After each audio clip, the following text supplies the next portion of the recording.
이제 남유다의 이제 마지막 이제 결론 부분을 우리가 좀 이제 살펴보고 있는데요.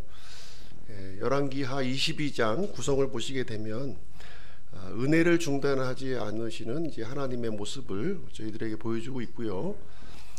요시야의 성전 보수 명령, 그리고 율법 체계 발견, 여대언자 훌다의 대언, 이런 순서로 말씀을 전해드리도록 하겠습니다. 하나님은 일시적으로 징계하시지만 궁극적으로는 회복의 길로 인도하신다, 그런 내용이 이제 되겠습니다. 은혜를 중단하지 않으시는 하나님이신데요, 북이스라엘과 남유다의 통치자들에 대한 평가를 한번 좀 보시도록 하겠습니다. 북이스라엘은 총 이제 19명의 왕 통치자가 있었어요. 19명. 부정적인 평가를 이제 받은 왕이 18명, 19명 중에 18명이고요. 그리고 이제 긍정과 부정의 평가를 이제 함께 받은 인물이 예후 한 사람입니다. 역시 이제 부정적인 평가죠. 그래서 북이스라엘은 계속해서 하나님 앞에 불순종과 악행을 이렇게 저질렀습니다. 결국 이제 주전 722년에 아스리아에 의해서 완전히 이제 멸망이 되었습니다. 남유다 왕국은요, 부정적인 평가를 받은 이제 통치자가 12명입니다. 12명. 그리고 긍정과 부정의 평가를 동시에 받은 왕이 6명이고요. 이제 긍정적인 평가를 받으신 분이 2명, 히스기야하고 오늘 이제 살펴보게 될 요시야, 이 2명이 이제 되겠습니다.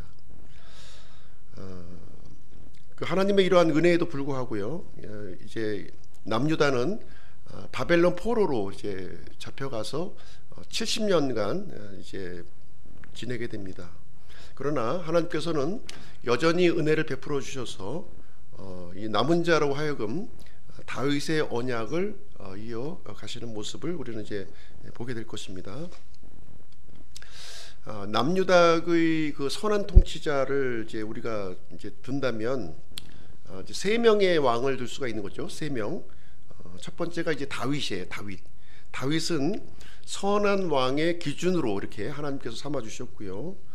그리고 히스기야하고 요시야, 이 2명의 왕이 다윗의 길을 걸었던, 다윗의 모든 길을 걸었던 이제 왕이 이제 되겠습니다. 그래서 하나님의 평가 기준을 보시게 되면요, 하나님의 눈앞에서 정직하게 행하였는가, 그리고 다윗의 길을 걸었는가, 산당을 제거했는가, 이런 것을 기준으로 이제 하나님께서 삼으시고 있는 것을 볼 수가 있습니다.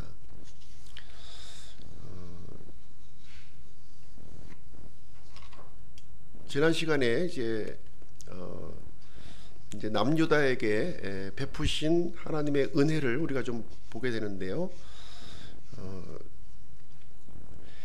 그 땅의 백성이 아몬 왕을 대적하여 음모를 꾸민 자들을 다 죽인 뒤 그를 대신하여 그의 아들 요시야를 왕으로 삼았도다. 이렇게 이제 그 지난주 21장이 이렇게 이제 끝났습니다. 여기 보시면 므낫세가 55년간 통치했어요. 55년간 통치하면서 어떤 일을 저질렀나요? 온갖 우상들을, 심지어 성전의 뜰에까지 이렇게 우상을 이제 끌어들였습니다. 55년간 진행이 된 거예요. 55년도. 그러니까 아주 그 우상의 그 이 뿌리가 55년 동안 아주 깊숙하게 이스라엘 그 남유다 전역에 박혔다고 이제 보시면 되겠죠. 그 이제 이어서 아몬이 이제 왕이 되었는데, 아몬이요, 재위 2년 만에 역시 이제 아몬도 아버지 므낫세와 이제 붕어빵이라고 그랬어요. 똑같은 길을 이제 걸었는데요. 재위 2년 만에 신하들의 손에 의해서 살해를 당합니다. 살해를 당하게 돼요. 일종의 이제 쿠데타죠. 쿠데타가 이제 일어나게 되면 이제 왕권이 바뀌면서 왕조가 바뀌게 되는 거예요. 왕조. 그런데 이제 어떤 일이 일어났냐면, 그 땅의 백성들이 이 반역자들을 이제 제거했다는 거죠. 그 아몬을 죽였던 그 사람들을 그 땅의 백성들이 이제 제거했고요. 요시야를 왕으로 이렇게 세우는 일이 생긴 거예요. 하나님의 은혜죠. 끊어질 뻔한 이 다윗의 그 언약이 하나님께서 이제 요시야를 세워줌으로 아몬의 아들인 요시야를 세워줌으로 말미암아 이제 하나님의 언약을 이어주시게 되었습니다. 이 성경에 보시면요, 이렇게 그 극적인 반전의 이야기가 많이 나와요. 극적인 반전의 이야기가 요셉의 경우도 형제들의 시기로 17세 때 이제 이집트 노예로 이제 팔렸습니다. 그것도 모자라서 감옥의 죄수가 되었습니다. 감옥의 죄수. 그런데 파라오의 꿈을 해석함으로 말미암아 일약 그 이집트의 총리까지 올라가는 그런 반전의 이야기가 기록되어 있고요. 그 에스더서를 보시게 되면 모르드게도 이제 하만의 음모로 이제 온 이스라엘 백성들이 이제 멸망시킬 그런 계획을 이제 세우게 됩니다. 그때 이제 에스더의 지혜와 용기로 이제 민족적인 멸망에서 벗어나서 오히려 모르드게를 이제 그 잡으려고 했던 그 막대기에 이제 본인이 하만이 매달려서 죽게 되는 일이 일어나고 이제 이스라엘이 구원받는 이야기가 기록되어 있습니다. 이렇게 이제 우리 이제 삶을 보면요, 사실 이해할 수 없는 일들이 이렇게 생기는 거죠. 이렇게요. 논리적으로 상식적으로 이제 이해할 수 없는 일이 생기는데 바로 이것이 하나님의 은혜라는 거예요. 어떤 사람의 노력에 의해서 이루어진 것이 아니라 하나님의 이렇게 강권적인 개입을 통해서 도저히 상식적으로 일어날 수 없던 일들이 이렇게 일어나는 장면을 성경에는 많이 이제 기록이 되어 있습니다. 요시야의 경우가 이제 그런데요. 요시야 이야기를 좀 보시게 되면 요시야는 통치하기 시작할 때 8세였으며 8살의 나이에 왕이 된 거예요. 자기 스스로의 힘으로 왕이 될 수 있습니까? 8살의 나이에? 불가능한 일이죠.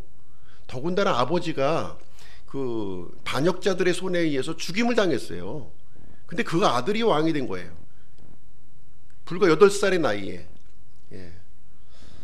이해할 수 없는 일이 이제 여기서 생겼는데요. 그래서 예루살렘에서 31년간 통치하였고 그의 어머니의 이름은 여디다였다. 이렇게 여기서 이제 언급하고 있습니다.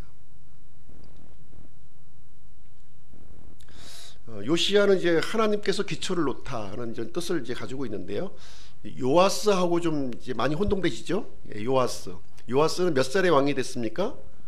7살에 왕이 됐어요. 7살. 지금 요시야는 8살에 왕이 된 거예요. 8살에. 역대기하 34장에 보면 이제 8살에 왕이 된 요시야는요, 어떤 태도를 가졌냐면 하나님을 향해서 하나님의 마음을 구했다고 지금 기록이 되어 있어요. 그 마음에 하나님을 구하는 그 마음이 있었다는 거예요. 이것을 통해서 지금 이제 요시야가 이제 왕이 된 것도 하나님의 은혜지만 지금 이제 요시야를 둘러싸고 있는 이 사람들이 지금 이제 온 그 남유다는 지금 어떤 상황입니까? 지금 우상으로 완전히 뒤덮인 그런 상황이죠. 완전히 그 나라 자체가 지금 기능을 하지 못하고 있는 그런 상황이었어요. 그런 상황에서 8살의 어린아이가 왕이 된 거예요. 왕이 된 그 어린아이가 하나님의 마음을 구한 거예요. 어떻게 이런 일이 일어날 수 있나요? 그래서 이런 것을 볼 때 지금 요시야 그 주변에는 믿음의 사람들로 이렇게 함께 있었음을 우리는 볼 수가 있습니다. 그래서 요시야의 모습을 이제 2절에서 간략하게 지금 이제 여기 설명을 해주고 있는데요. 여기 보시게 되면 그가 주께서 보시기에 옳은 것을 행하여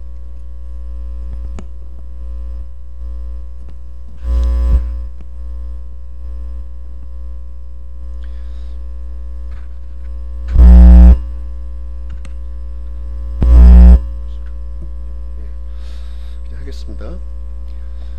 요시야의 그 모습을 이렇게 이제 보시게 되면 주께서 보시기에 옳은 것을 행하여 자기 조상 다윗의 모든 길로 걷고 오른쪽으로나 왼쪽으로나 치우치지 아니하였더라. 이렇게 기록이 되어 있습니다. 간략하게 이제 기록이 되어 있죠. 지금 요시야가 지금 이제 지금 이 처해 있는 이 상황은 최악의 상황이죠. 지금 최악의 상황입니다. 그런데 지금 이제 그 요시야가 선택한 것은 최선을 선택하고 있는 거예요. 하나님을 선택하고 있는 거죠. 그렇죠? 대외적으로는 지금 어떤 상황입니까? 아스리아가 지금 이렇게 쇠락하고 있는 시기였고요. 바벨론이 막 이렇게 강성해지는 그런 시기를 이제 맞이했었고요. 대내적으로는 완전히 종교적으로나 정치적으로나 그냥 놔두세요. 정치적으로나 완전히 파탄난 그런 상황에 놓여져 있었습니다. 이 최악의 상황에서 지금 이제 요시야는 어떤 모습을 가졌냐면 하나님이 보시기에 옳은 것을 선택했다는 거예요. 하나님이 이 주변의 환경과 이런 조건들을 바라보지 않고 하나님이 보시기에 옳은 것을 행하였다 이렇게 얘기하고 있고요. 그리고 자기 아버지의 길을 걸었던 것이 아니라 이스라엘을 세웠던 다윗의 모든 길로 걸었다는 겁니다. 그리고 오른쪽이나 왼쪽으로나 치우치지 않는 그런 믿음의 모습을 보여주고 있습니다. 여기서 우리가 좀 생각해 볼 수 있는 것은요, 좋은 환경입니까? 아니면 하나님의 도우심입니까? 우리가 환경을 좋게 만들면 우리의 삶이 이렇게 잘 되고 성공할 것으로 생각을 합니다. 그렇죠? 좋은 교육을 받고 좋은 부모 밑에서 또 좋은 음식과 좋은 옷을 입으면 이렇게 성공적인 인생을 살 것으로 우리가 생각을 합니다. 근데 성경을 보면 그렇지가 않은 거예요. 아담과 이브는 아주 최고의 환경에 이렇게 놓여져 있었지만 사탄의 미혹에 빠지게 되었습니다. 솔로몬 같은 경우에도 완벽한 조건에서 왕이 되었죠. 그렇지만 실패한 왕이 되었다고 하는 사실입니다. 지금 이제 열왕기의 내용을 통해서 많은 이스라엘의 통치자들을 우리가 살펴보았어요. 그렇죠? 왕이 되었다면 어떻게 생각합니까? 좋은 옷을 입고 좋은 교육을 하고 모든 조건이 갖춰져 있는 상태에서 성장을 했을 거예요. 그리고 왕으로 이어받았을 겁니다. 근데 그 결과는 어떤가요? 그 좋은 환경에도 불구하고 지금 다 하나님 앞에서 악한 일을 이렇게 저질렀던 모습을 우리는 보게 되는 것입니다. 근데 성경을 보시게 되면 이렇게 이 승리하고 형통한 왕이 있다는 거예요. 그 왕들은 어떤 모습을 보여주고 있냐면 자기에게 주어진 환경과 조건을 바라보지 않고 하나님의 도우심을 구했다는 거예요. 하나님의 도우심을 구했을 때 하나님께서 그 삶에 개입해 주시고 그 삶을 이렇게 선한 길로 인도해 주셨다고 하는 사실을 우리에게 말씀해 주고 있습니다. 최악의 상황이라도 불구하고요, 하나님의 도우심을 우리가 구한다면, 그렇죠, 우리를 최선의 상황으로 인도하시는 하나님의 모습을 우리는 발견할 수가 있는 거죠. 그렇죠? 다윗이 그러했고 히스기야가 그러했고 오늘 이제 살펴볼 요시야가 그러했다고 지금 성경은 증거해 주고 있습니다. 오히려 이렇게 환경을 의지하는 사람들은 어떻습니까? 조금만 어려움이 발생해도 참 뒤로 물러나고 무너지고 좌절하는 모습을 우리는 볼 수가 있습니다. 그래서 자녀들을 우리가 교육시킬 때 이런 환경을 의지하는 자녀가 아니라 하나님의 도우심을 의지하는 그런 자녀로 키우는 것이 올바른 교육법이라고 생각을 합니다.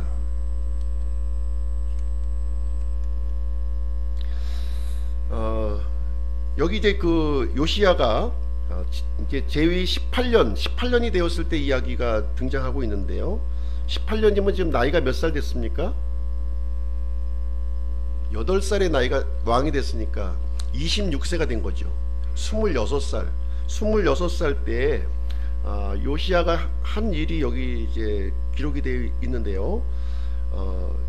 이 요시야는 이 하나님의 집인 이 성전이 망가진 모습을 바라보고서 가슴을 아파했던 거예요. 가슴을 아파했어요.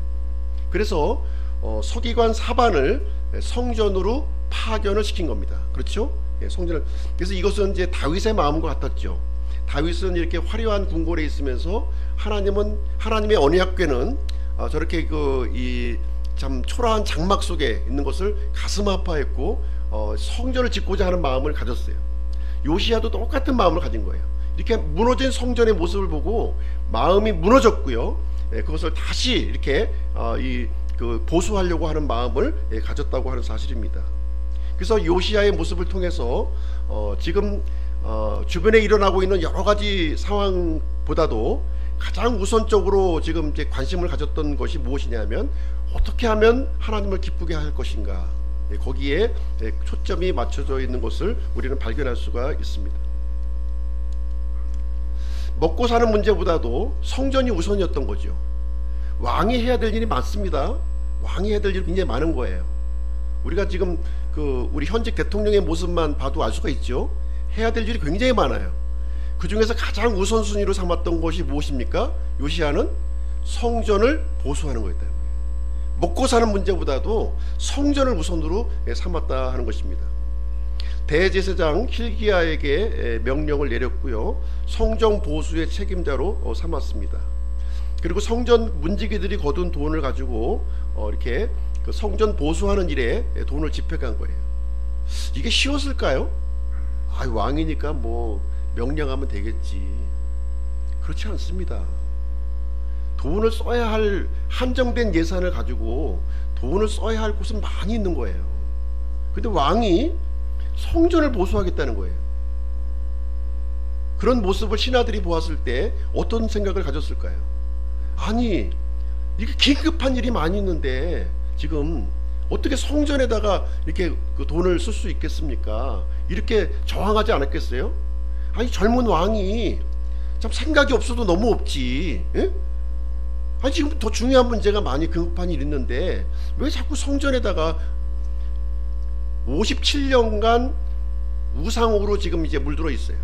하나님을 섬기는 일은 낯선 일이었어요, 신하들에게는. 그러나 이 요아스는 하나님의 성전에 모든 예산에 우선순위를 두었고 거기에 집행을 했다는 것입니다. 많은 저항에도 불구하고 그 일을 이제 진행한 거죠. 투명한 공사 진행이 이제 이루어졌음을 여기서 얘기해주고 있는데요. 아마 하나님께서 이렇게 함께 하셨을 것 같아요. 요아스의 이런 이 마음과 또 이 실행에 있어서 하나님이 이제 함께 해주셨습니다. 모든 사람들이 자원하는 마음으로 여기 참여를 했고요. 이 사명감을 가지고 자기에게 맡겨진 것보다 그 이상의 일을 감당을 한 거예요. 여기 보니까 그들과 계산하지 아니하였다 이렇게 되고 있어요. 계산하지 아니하였다. 이 얘기는 무슨 얘기냐면 돈과 상관없이 이 성전 보수의 일에 최선을 다했다는 거죠. 그렇죠? 이 모습을 여기서 볼 수가 있습니다. 요시야가 가졌던 그 마음과 여기 성전 보수를 위해서 참여했던 사람이 같은 마음을 품은 거죠. 같은 비전을 품고 이렇게 하나님을 높이는 일에 진행을 한 모습을 보게 되는 것입니다. 이때 어떤 일이 일어났을까요? 성전에서 율법책이 발견된 겁니다. 성전에서 율법책을 발견하는 것이 발견되는 것이 상식입니까? 발견되지 않는 게 상식적입니까? 발견되지 않는 게 상식이에요? 발견되는 게 상식이죠. 아니, 교회에 성경이 있는 게 상식입니까? 성경이 없는 게 상식입니까? 지금 57년 동안 지금 온갖 우상들이 들어오면서 율법책이 사라진 거예요. 율법책을 발견할 수 없는 그런 상황으로 지금 처해진 겁니다. 율법책을 볼 수 없는 그런 시대가 된 거예요. 그때 성전 보수를 진행할 때 이제 주의 집에서 율법책이 나왔다는 거예요. 교회에서 성경책이 나왔다는 겁니다. 이 얘기를 지금 여기서 해주고 있는 것입니다. 이 율법책은 이제 모세오경으로 이제 생각이 되고요. 아마 양피지로 이렇게 기록이 된 성경이었을 겁니다. 아마 므낫세와 아몬의 시대를 이렇게 지나면서 성경이 완전히 이제 이 남유다 땅에서 제거된 상태를 이제 보여주고 있는 거죠. 이 율법책이 발견된 것은 우연한 일이 아닌 거죠. 지금 우연한 일이 아니에요. 그래서 이것을 대제사장 hil기야가 서기관 사반에게 이 사실을 이제 알려줍니다. 이 내용은 이제 왕에게까지 보고가 됐겠죠. 요시야 왕에게 보고가 되었습니다. 10절 서기관 사반이 왕에게 보여주며 이르되 제사장 hil기야가 내게 책을 넘겨 주었나이다 하고 왕 앞에서 그 책을 낭독하매, 율법책을 낭독했다는 거예요. 예. 왕 앞에서. 예. 말씀을 통해서 하나님은 일하십니까? 예. 말씀을 통해서 일하시는 거예요. 하나님께서는 그동안 일을 하실 수가 없었어요. 말씀이 사라졌기 때문에. 이제 말씀이 나타났고 말씀이 왕 앞에서 선포가 되었고 그 말씀을 통해서 하나님께서 이렇게 이제 개입하시기 시작을 하게 되었다는 겁니다. 성경에 보면 이 말씀을 통해서 하나님의 은혜가 부어지는 것이고요, 말씀을 통해서 복을 주시는 것이고요, 말씀을 통해서 형통과 성공을 보여주는 거예요. 말씀이 이렇게 선포될 때요, 이렇게 그 개인이 살아나는 것이고요, 그 가정이 살아나는 것이고, 그 교회가 살아나는 것이고요, 그 민족과 국가가 살아나는 거예요. 예. 이 왕 앞에서 하나님의 말씀이 이렇게 낭독되는 것은 엄청난 일인 거예요. 이게 엄청난 일입니다. 예. 말씀이 살아서 움직이기 시작을 했습니다. 자, 요시야의 그 반응을 한번 보겠습니다. 11절 왕이 율법책의 말씀들을 듣고는 자기 옷을 찢으니라. 우리가 하나님의 말씀을 들었을 때 이제 두 가지 태도를 취할 수가 있어요. 그 말씀에 납작 엎드려서 나의 생각과 뜻과 감정을 내려놓는 사람이 있고요, 하나님의 말씀이 이렇게 들려졌을 때 그냥 무시하는 사람이 있다는 거예요. 우리 대적하는 사람도 있죠. 예. 앞으로 알아보겠지만 여호야긴 같은 사람은 하나님의 율법이 들려졌을 때 어떻게 했습니까? 그 율법책을 칼로, 나이프로 쫙쫙 찢어버려서 화롯불에 던져버리는 반응을 보였습니다.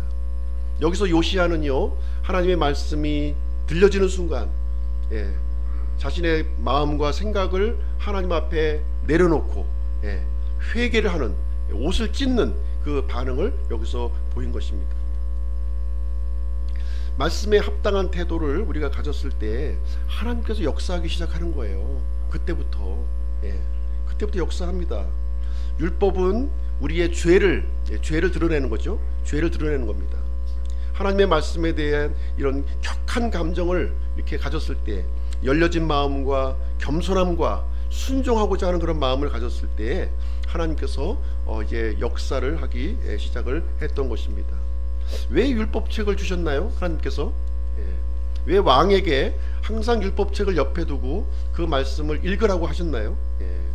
말씀이 들어가는 곳에 변화와 개혁이 일어나기 때문에 그렇습니다. 이 말씀을 통해서요, 생명의 역사가 일어나고 하나님의 능력이 나타나고 회복의 은혜가 임하기 시작을 하는 거예요. 그래서 이 율법책으로 인해서 요시야의 종교개혁이 여기서부터 시작하게 되는 겁니다.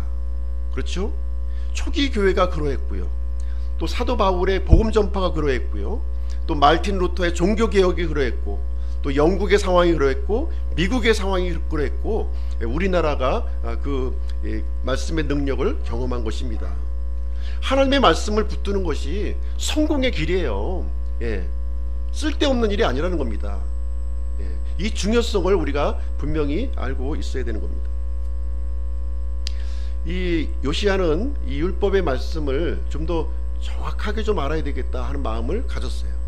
그래서 여대언자 훌다를 이제 찾게 됩니다. 여기에 보시게 되면 지금 그 요시야가 들은 말씀은 아마 그 하나님께서 재앙의 메시지였을 거예요. 저는 그럴 것으로 추정을 합니다.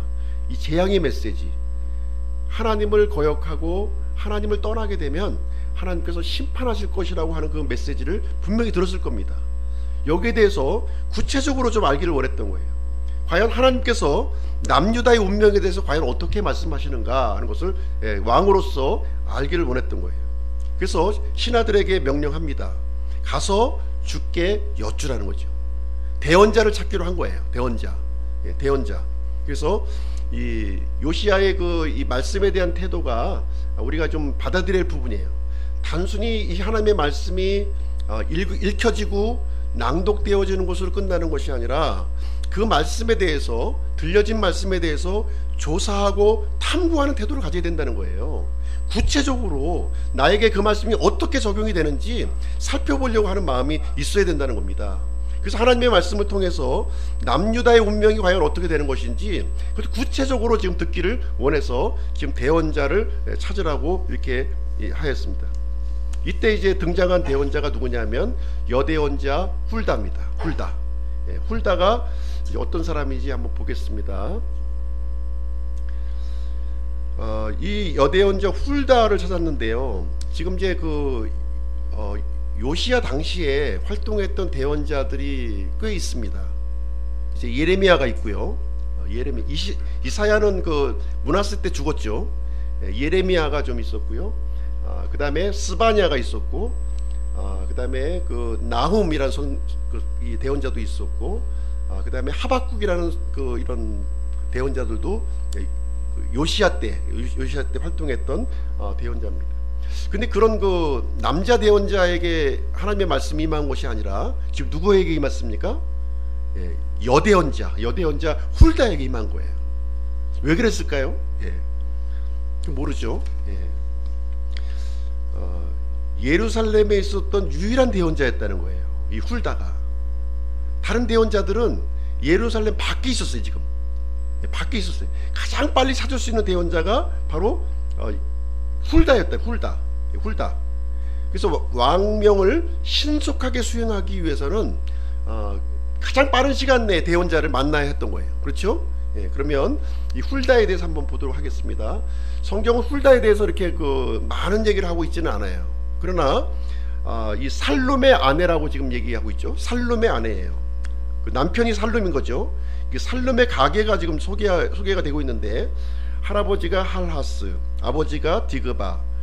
근데 이 집안이 어떤 집안이었냐면 예복을 관리하는 집안이었다는 거예요. 예복. 어떤 예복이냐면 왕의 옷, 그 다음에 제사장의 의복을 이렇게 만드는, 대대로 만드는 굉장히 이 분야에서 굉장히 알려진 사람이었다는 거죠. 그러니까 왕실과 성전의 교류가 있었던 거죠. 그렇죠? 자연스럽게 의복을 재단하려고 하면 자주 왔다 갔다 해야 되는 거예요. 왕실을 자주 왔다 갔다 하고요, 성전을 왔다 갔다 해야 되는 거예요. 그래서 그 부인이 대언자라고 하는 사실을 알고 있었겠죠, 이 신하들은. 그래서 근데 이제 아마 요즘에는 이제 여자분들이 많이 이제 위상이 높아졌지만, 요시야 당시에는 여자의 그 신분이 지금 높진 않았겠죠. 굉장히 비천하게 지금 생각을 했을 거예요. 과연 왕이 여대언자에게 말씀을 받아야 될 것인가 하는 부분에 대해서는 아마 고민이 있었을 겁니다. 그렇죠? 그래서 왕에게 이제 이 문제를, 다른 대언자를 찾아야 할까요? 아니면 살룸의 아내가 지금 훌다가 지금 대언자인데 이 여자분에게 우리가 받아야 될까요? 한번 물어봤을 겁니다. 그렇죠? 당연히 신하로서 물어봤지 않겠습니까? 그때 요아스는 허락을 한 것으로 보여집니다. 허락을. 하나님은 어린아이든 여자든 관계없이, 남자든 관계없이 하나님의 통로로 사용하시는 거죠. 그렇죠? 사무엘도 사용하셨습니다. 그리고 드보라도 사용했어요. 그게 정상은 아니지만, 정상은 아니에요. 정상은 아니지만 하나님은 누구든 이렇게 사용을 하신다는 거죠. 그래서 요아스는 비록 그 여대언자이지만 그 대언자를 통해서 들려지는 하나님의 말씀을 받아들이기로 여기 결정했다는 거예요. 여기에 이제 요아스의 참 위대함이 여기서 좀 발견을 할 수가 있는 것입니다. 그럼 이 훌다는 어떤 대언을 했을까요? 두 가지 대언을 합니다. 두 가지. 이스라엘의 운명에 대해서, 그 다음에 두 번째는 왕의 운명에 대해서, 두 가지를 여기서 하나님의 말씀을 밝혀줍니다. 훌다의 대언 첫 번째를 한번 보시게 되면 이렇게 되어 있습니다. 남유다의 대언인데요, 남유다를 향한 나를 버리고 다른 신들에게 분향하며 자기들 손의 모든 일로 내 분노를 일으켰기 때문이라. 내 진노가 이곳을 향해 타올라 꺼지지 아니하리라. 남유다가 멸망한다는 거죠. 완전히 멸망한다는 것입니다. 그래서 하나님의 심판이 남유다를 향해서 확정되었다 하는 사실을 여기서 이제 요아스에게 전달을 해주게 됩니다. 두 번째 훌다의 예언을 한번 보겠습니다. 왕에 대한 예언인데요, 왕에 대해서 어떻게 얘기하는지 보겠습니다. 내 마음이 부드럽게 되어 내가 주 앞에서 너 자신을 낮추고 내 옷을 찢으며 내 앞에서 울었으므로 나도 내 말을 들었노라. 주가 말하노라. 그래서 하나님은 요시야의 그 회개를 들으셨다 이렇게 말씀하고 있죠. 마음을 연하게 했고 자신을 낮추었고 옷을 찢고 통곡하는 그 소리를 하나님께서 들으셨다고 이렇게 말씀을 하고 있습니다. 하나님은 요시야의 그 회개에 대해서 어떻게 응답을 하셨을까요? 보시겠습니다. 그러므로 보라, 내가 너를 내 조상들에게로 거두리니 내가 평안히 거두어져서 내 무덤으로 들어갈 것이요 내가 이곳에 가져올 모든 해악을 내 눈이 보지 아니하리라. 요시야, 회개를 한 요시야는 죽는다는 거죠. 죽고요, 그 죽음을 통해서 앞으로 닥칠 그 해악, 이 재앙의 심판을 눈으로 보지 않게 하겠다는 거죠. 그 처참한 유다의 멸망을 눈으로 보지 않게 하겠다. 그것이 하나님의 응답이었다는 거예요. 유다의 회복이 아니었습니다. 유다는 심판을 받아서 멸망하게 되고, 그 회개한 요시야는 평안히 죽음을 맞이하고 그 처참한 멸망을 눈으로 보지 않게 한다는 것이 하나님의 응답이었다는 거예요. 그래서 요시야는요, 축복된 죽음을 약속받았고요, 파라오 느고와의 전쟁에서 전사를 합니다.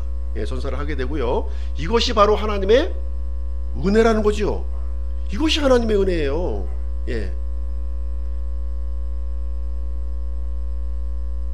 요시야는 멸망의 참상을 보지 않습니다. 요시야에 이어서 이제 3명의 아들이 왕이 되고요, 연달아 그 다음에 손자까지 왕이 되면서 남유다는 이제 멸망을 하게 되는 것이죠. 17대 왕이 누굽니까? 셋째 아들이 왕이 돼요. 셋째 아들 여호아하스. 이 사람은 파라오 느고에게 사로잡혀서 3개월 만에 폐위를 당합니다. 18대 왕 여호야김, 둘째 아들이 왕이 됩니다. 이 사람은 11년 동안 왕이 되지만 바벨론 1차 포로로 잡혀갑니다. 19대 왕 여호야긴, 손자죠, 재위 3개월 만에 바벨론 2차 포로로 잡혀갑니다. 20대 시드기야, 넷째 아들입니다. 재위 11년 만에 눈이 뽑힌 채 바벨론 3차 포로로 잡혀갑니다. 그러나 요시야는 평안하게 주님 품에 안긴다 이렇게 말씀을 해주고 있습니다. 자, 결론을 내리도록 하겠습니다. 참 요시야는 이렇게 나올 확률이 없었어요. 왕이 될 확률이 없었습니다. 전혀 없었던 사람이에요. 므낫세의 악행 55년, 아몬의 이 쿠데타로이란 그 죽음, 다윗의 왕위가 끊어질 그런 위기의 상황이었어요. 그럼에도 불구하고 하나님께서는 남유다에 은혜를 베풀어 주셔서 요시야라고 하는 이 왕이 8살의 나이에 왕이 되도록 허락하셨다는 거예요. 하나님의 은혜라는 거예요. 하나님께서 개입하시면 이렇게 있을 수 없는 이 반전이 일어난다고 하는 것입니다. 요시야는 왕이 된 이후에 겸손한 마음으로 하나님의 은혜를 구했다는 겁니다. 하나님의 은혜를 구했어요. 하나님의 도우심을 구했습니다. 그랬을 때 하나님께서는 요시야에게 더 많은 은혜를 이렇게 부어 주셨다고 하는 사실입니다. 하나님의 은혜가 우리를 살려주는 거예요. 하나님의 은혜가 우리를 가장 좋은 길로 우리를 인도하시는 겁니다. 우리는 전심을 다해서 하나님의 은혜를 구해야 되는 거예요. 전심으로. 그래서 이 자리에 나오신 거 아닙니까? 예.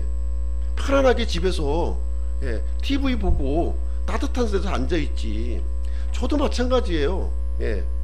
전하는 사람이나 말씀을 듣는 사람이나 하나님의 은혜를 구하는 마음으로 이 자리에 나오는 겁니다. 그랬을 때 하나님께서 우리 인생을 개입하여 주시고 가장 선한 길로, 내가 보기에 선한 길이 아니라 하나님이 보시기에 가장 선한 길로 우리를 이끌어 주신다고 하는 그 믿음을 우리가 가져야 된다고 하는 사실입니다. 하나님의 은혜를 구하는 우리 기쁨 교회 성도님들이 되시기를 주님의 이름으로 축복합니다.